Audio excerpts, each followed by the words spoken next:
Hi guys, in today's video I'm going to show you how you can fix Toncoin address tag not showing.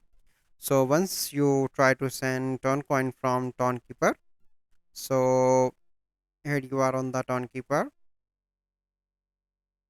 Wait for a few seconds and here you can see send and receive option.